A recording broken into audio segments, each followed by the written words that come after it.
Les palmiers, les palmiers, les palmiers, les palmiers, les palmiers, yeah, yeah. Pour assurer l'avenir de ton enfant, il faut l'inscrire dans une école sérieuse. Et quand nous on parle d'école sérieuse, les palmiers y figurent toujours. Enseignement général, le polytechnique, hôtellerie, restauration et génie civil, ancienne pharmacie et secrétaire comptable, électrotechnique et plein d'autres encore. Tout ce bloc uni, bâtir un bonheur debout. Pour son ascension, le pays a besoin de vous. Le travail très bien fait aboutit toujours. Je le dis que c'est fixé, monsieur le fondé. Le palmier, c'est le travail excellent et succès. Innover afin de gagner sa vie, c'est l'objectif que s'est fixé les palmiers.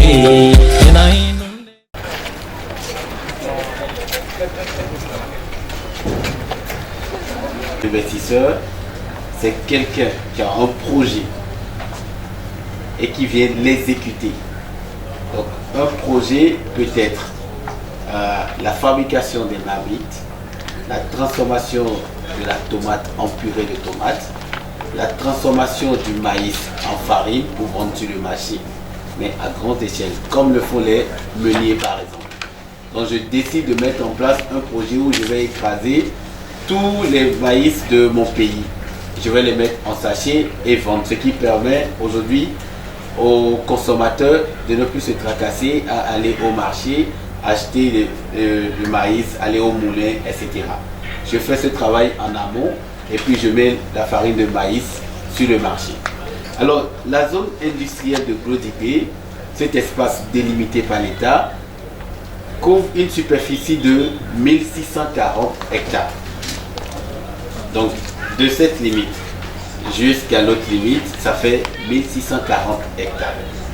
Alors cette zone est initiée par le gouvernement pour faire la promotion de la transformation de nos produits agricoles qui sont autrefois exportés de façon brute. Donc on nous a appris en géographie par exemple que le Bénin produit beaucoup de cajou, beaucoup de coton, n'est-ce pas? On nous a également dit qu'on produit beaucoup de maïs, beaucoup d'ananas. Donc, ces produits agricoles que le Bénin produit, ne sont pas transformés. Et nos mêmes enseignants nous ont dit qu'on part avec notre coton et qu'on renvoie soit des vêtements, soit du coton médical qui nous revient très cher après, n'est-ce pas? Je parie que le professeur d'histoire géo a dit ça. Parce que tous les professeurs d'histoire géo disent ça. Et ça les énerve quand ils le disent parce que le Bénin ne crée pas de la valeur ajoutée avec nos produits.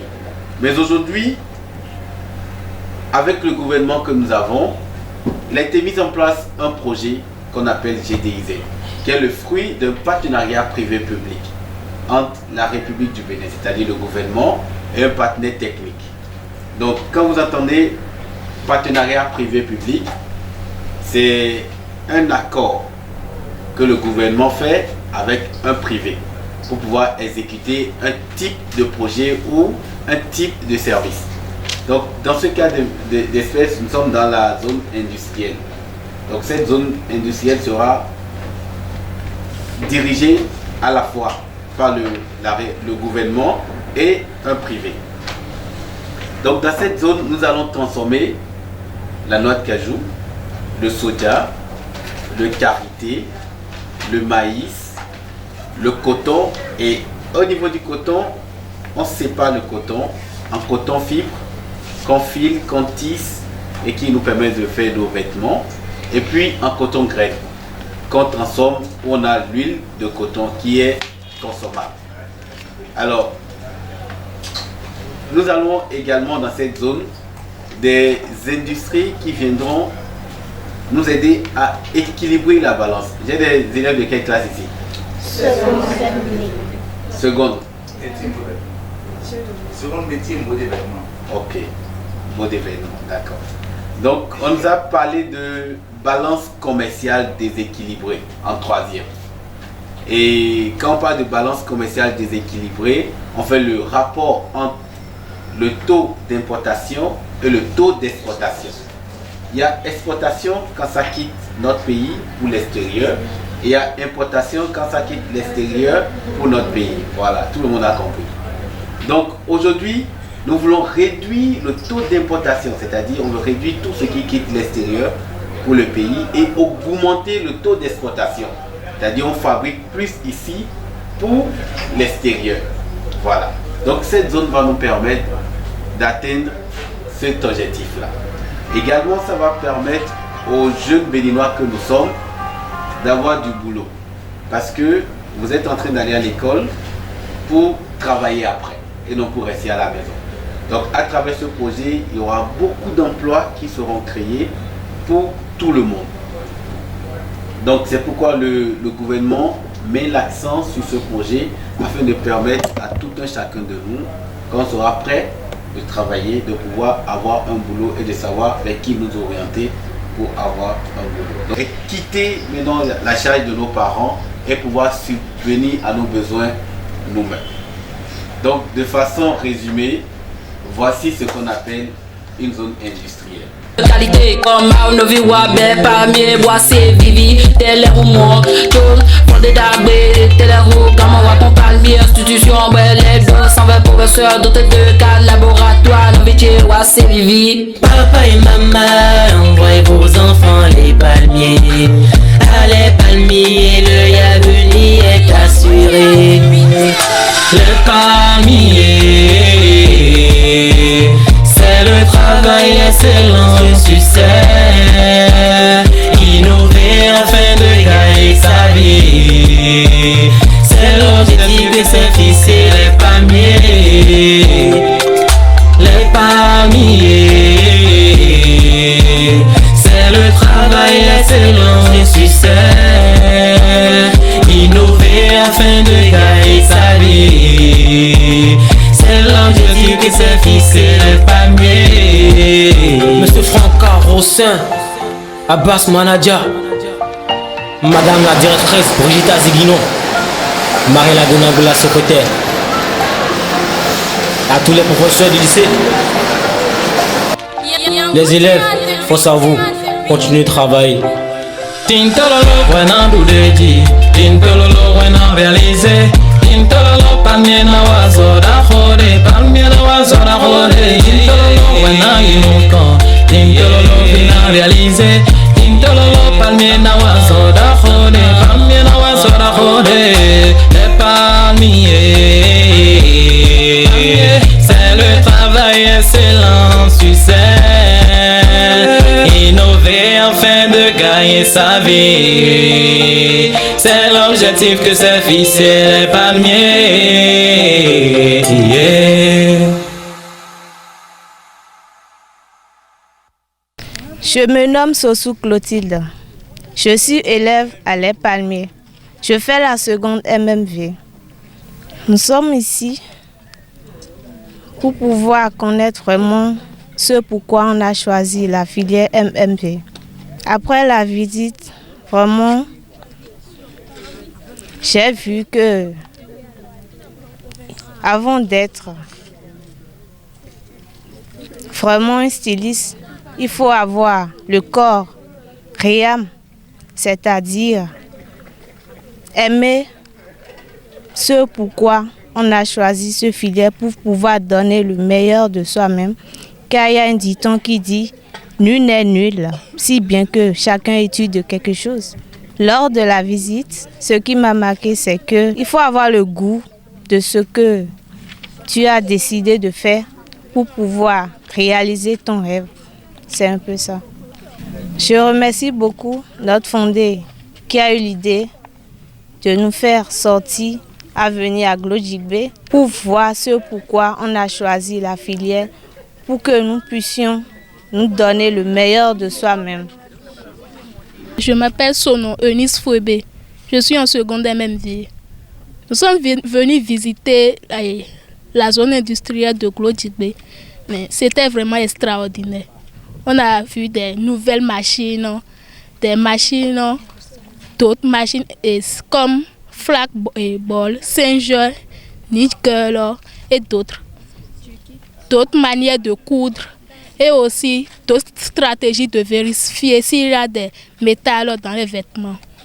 C'était très bon et j'aimerais vraiment travailler ici, faire des stages si c'est possible dans la maison.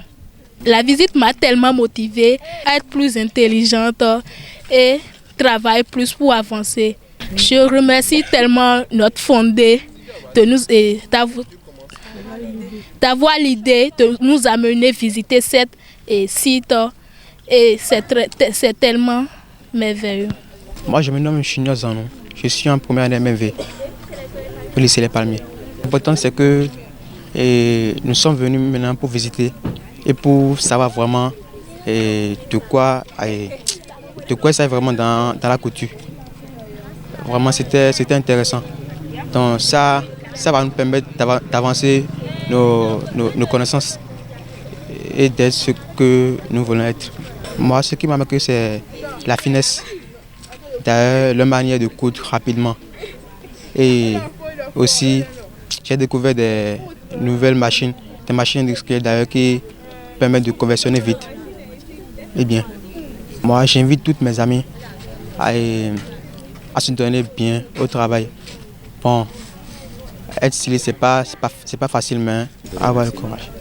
Je remercie beaucoup notre fondateur Franck Aossin d'avoir l'idée de nous amener ici pour visiter beaucoup de choses sur la zone industrielle du Clos Djigbe. Je me nomme Elvis Franck Modeste Aossin, fondé directeur du lycée Les Palmiers. Vous savez, malheureusement, dans la tête de la plupart des jeunes, c'est que nous n'avons, quand on parle de couture, nous avons des images des bonnes qui sont au bord de la voie, les bonnes qui sont au bord de la voie. C'est-à-dire, quand vous parlez de la couture au Bénin, on fait d'office allégeance acquis à ceux qui ont leur atelier au bord des voies. Vous voyez une bonne dame créer son atelier au bord d'une voie avec ses enfants-là, elle vend charbon, elle vend tout. Et quand vous allez là, c'est pour commander quelque chose. Et même demander aux enfants de venir faire les métiers liés à la couture, beaucoup se disent que c'est pour devenir encore une bonne dame. Donc difficilement, d'autant compris, ils ont accepté la chose. Ils se sont lancés malgré eux-mêmes. Voyez-vous. Donc il fallait forcément trouver quelque part où ils vont avoir au moins une idée de la couture moderne. Qu'est-ce qu'on peut faire avec la couture aujourd'hui maintenant? Je crois que c'est ce à quoi Palmiers s'est attelé. Et nous sommes venus aujourd'hui dans la zone agro-industrielle pour montrer aux enfants vraiment ce qu'on peut, une autre image de la couture au Bénin. Vous savez, une image vaut 1000 mots. Quand on a quelque chose, ça rentre dans le subconscient. Et on se dit que oui, je le fais parce que ce matin, ce soir, les apprenants et apprenantes auront une autre image de la couture et sauront pourquoi ils ou elles quittent la maison chaque matin pour aller à l'école. Parce que quand tu n'as pas une image qui t'accroche, des fois on ne sait pas pourquoi on fait la chose. Des fois on a tendance à raccrocher. Donc je crois que chacun de nous ici présents sont à Garadi et je crois qu'ils sont motivés, 3 fois motivés pour vraiment serrer les ceintures, comme le dit quelqu'un, pour aller vraiment de l'avant dans la filière. Je crois que c'est pour cela que nous avons cherché. Nous tenons cette occasion de remercier la DETFP, vous, la direction d'enseignement technique secondaire professionnel, et remercier aussi le ministère de l'enseignement secondaire technique et professionnel, remercier aussi CIPI et aussi vraiment les directeurs, les responsables de la zone textile pour avoir accepté nous accorder une partie de leur temps. C'est pas facile, ils travaillent à la chaîne, mais ils ont voulu qu'au moins nous puissions visiter la maison. Je crois que c'est l'essentiel à dire. Tout à l'heure, j'ai cru comprendre que d'ici là, ils veulent lancer le recrutement de 1000 jeunes. Et je crois que Palmiers fera tout possible pour envoyer parmi ces 1000 qui sont recrutés prochainement, au moins, si possible, les 10%. Voyez-vous. Déjà, dans les médias, nous allons envoyer d'abord une lettre de remerciement à la structure, proposer d'abord des élèves pour les stages. Nous comptons travailler dans ce sens d'abord, fournir des élèves et déjà qui sont dans la filière métier mode vêtements au niveau du centre pour les perfectionnements en stage. Et après ça, tisser des liens, revenir encore avec d'autres promotions pour venir aussi toujours montrer aux apprenants vraiment comment l'industrie textile marche au Bénin. Je crois que nous avons beaucoup de choses à faire avec eux en ce qui concerne les stages, les visites guidées. Je crois qu'ils ont encore d'autres showrooms qu'on n'a pas pu visiter maintenant à cause de l'heure. Donc je crois que prochainement nous allons travailler à ce que tout ça soit vraiment bouclé. Bon, je tiens à remercier les parents d'élèves surtout parce que nous sommes dans un temps de crise et quand les enfants parlaient de visite, ils pouvaient dire bon, pourquoi encore visiter encore? On a payé la contribution, on a payé telle chose, encore pourquoi encore visite? Mais je crois que sans hésiter, chacun doit mobiliser les 1000 francs pour que nous puissions être là ce soir. Je tiens à les remercier. Je crois que les enfants sont les ambassadeurs. Une fois à la maison, ils vont leur restituer ce qu'ils ont vu et ils sauront qu'ils n'ont pas gâché leur argent. Les palmiers.